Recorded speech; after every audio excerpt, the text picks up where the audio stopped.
Hi guys, and welcome back to our channel. I'm Diana, I'm the D of MJD and NYC, and we're very happy to have you here. If you're new here, please click subscribe. It will make us really happy. And if you're old here, also click subscribe. And if you're already subscribed, thank you so much. We really appreciate it. Anyway, so sorry, I'm touching my hair. That's annoying. And I'm not looking at the camera. That's also annoying. I hear you. This is mostly Barnard and Columbia channel, as you know, but I posted an economics video and it ended up doing like pretty well, and a lot of comments I got on that video and on our Instagram was related to, do I have to like math to major in economics? If you asked me in person, I would say no. However, I want to be real with you guys and I want to explain some things before I talk about just saying no, because I don't think just saying no, just say no. I don't think saying no is as honest as it can be. And so I'm going to say why you should like math, major in economics, and then why if you don't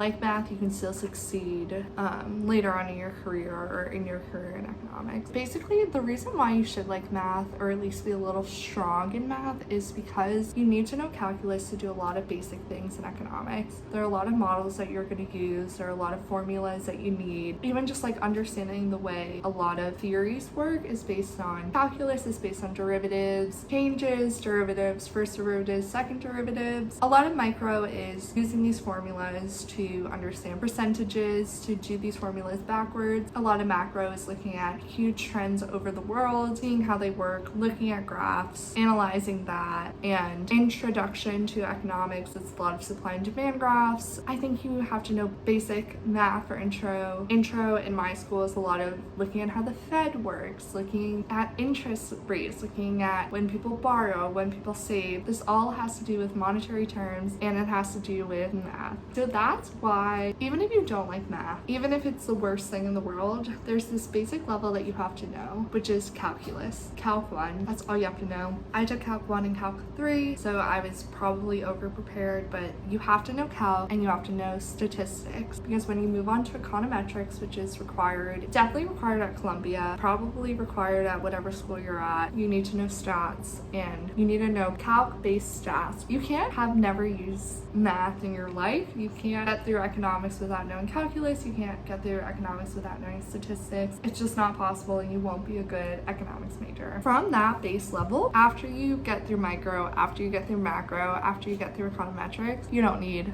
math at all. The only thing you'll need math for is if you're in a higher level elective and you have to look at research papers. There will be a lot of math in the research papers. They're going to prove formulas, but you don't really need to know that. They're not going to test you on the formulas. If you're reading an 80-page research paper and there are formulas to prove whatever they're talking about, it's good to understand it, and you'll probably read it and take some time and understand the formulas, understand how they got to their conclusions, but they're not going to test you on that, so you're fine. So from there, you don't need to like math.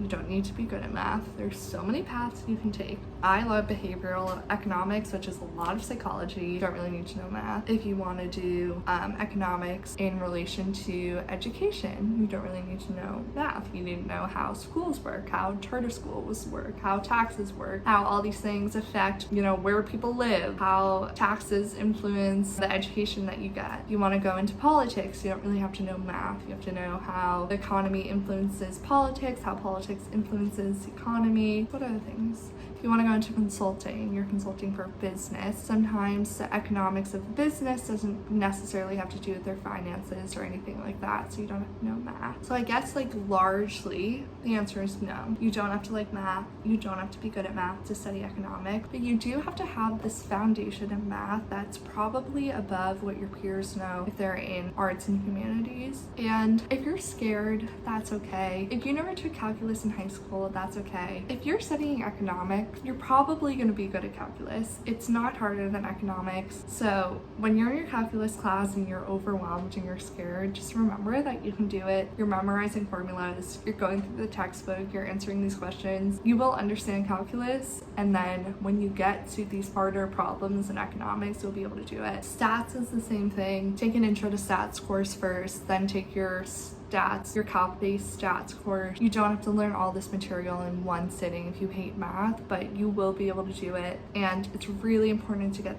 this level of knowledge down before you move to any other levels. But you can do it. It's not gonna be that hard. And then once you're done with econometrics, you're clear math, you don't have to touch math ever again. You can go into whatever subset of economics that you want to, and you'll be fine. So with that being said, thank you so much for watching this video. This video was requested. I feel like I talked a lot. If you have any other requests, please leave it below. Please like, comment, subscribe. It's really important and it helps us a lot. And yeah, thanks for coming back. So I feel like I moved my hands a lot and I talked really fast, but that's all I have to say. So thank you, and I'll see you soon.